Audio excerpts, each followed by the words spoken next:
Welcome to podcast 46 in the series of Who Let the Master Out. In this episode, we're finishing up the segment on the knowing. And I thought I would share some of my experiences that I had as I became more acquainted with love energy. And I share my personal experiences not to set myself apart, because we all have the same abilities once we ignite our unconditional love energy. And I am instructed to share my stories to show you examples of how the knowing can express itself. And by no means are these the only way we encounter these things, but it is at least a way of showing you a variety of situations. Because Spirit wants to create a spark within you to remember who you really are. The first story is what I call Mom's Song. Someone had sent me an instant message once when I was on the internet one day, and I was in a public chat room. We began a normal conversation, but suddenly my instincts kicked in, that knowing, and I was redirected. I began to tell him things about himself, relaying that he was into music. And he was a bit taken aback at first, but he said yes, he played an instrument. And I clarified more, and I said, well, it's more than that. You needed to get back into writing music. To which he replied that yes, he had written songs for a few years and had been wanting to get back to doing it. But then my fingers began typing away, telling him that his mom had been a strong presence in his life, and that he had started writing a song about her and for her years ago, and that he needed to finish it. And right before my eyes, I typed out the name that the song title should be. The screen went silent for about a minute or so, and he came back on saying he was really freaking out because the song title I had typed was the actual title of the song he had been writing for his mom. Spirit had provided him proof that the message for him was real. The second story is what I call Mary. On a New Year's Eve back in 1999, I was working an overnight shift in preparation for the problems that might occur due to the switch to Y2K, switching to the year 2000. There was supposed to be a huge brownouts and blackouts, and everything was supposed to crash and all that. Well, it didn't happen, so it was extremely dead at work. And I sat chatting with a friend of mine who was also working that night. And I shared with them what had been happening in my spiritual life, and she began to share what was going on in her personal life. She mentioned that Mary was creating some struggles for her, and I somehow knew that Mary was her mother.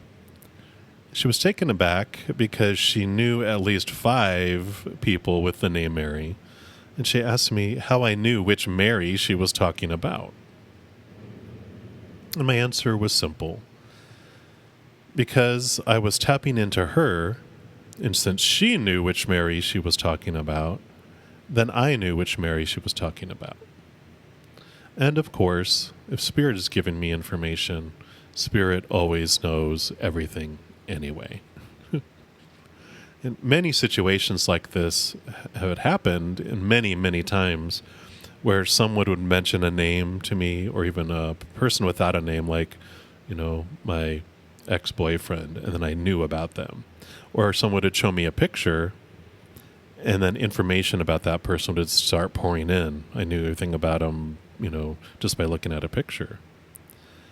And with all this, Spirit wants to make itself known to us.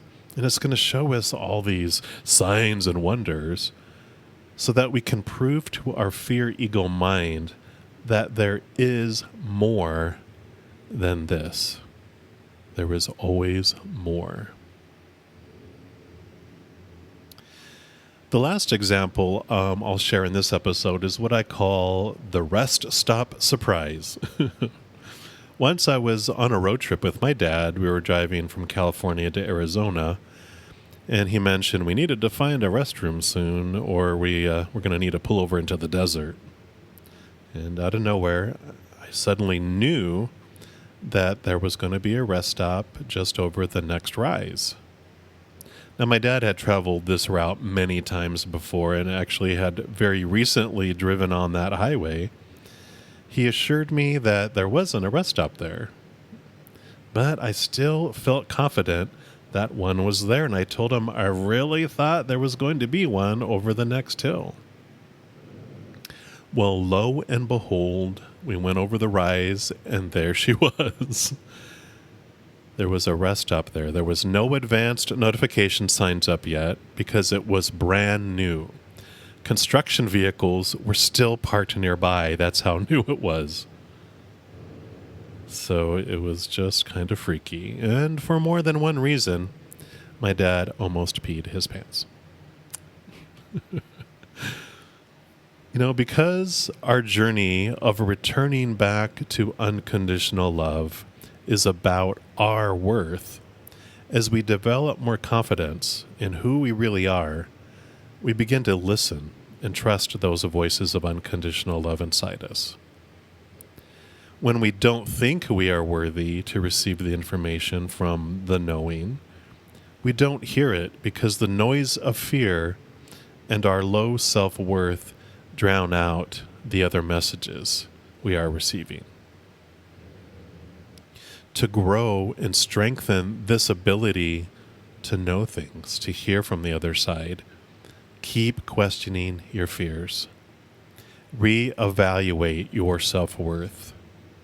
Connect with the belief that you are the only one who decides your worth, and that the mother and the father of all things thinks so highly of you and loves you unconditionally.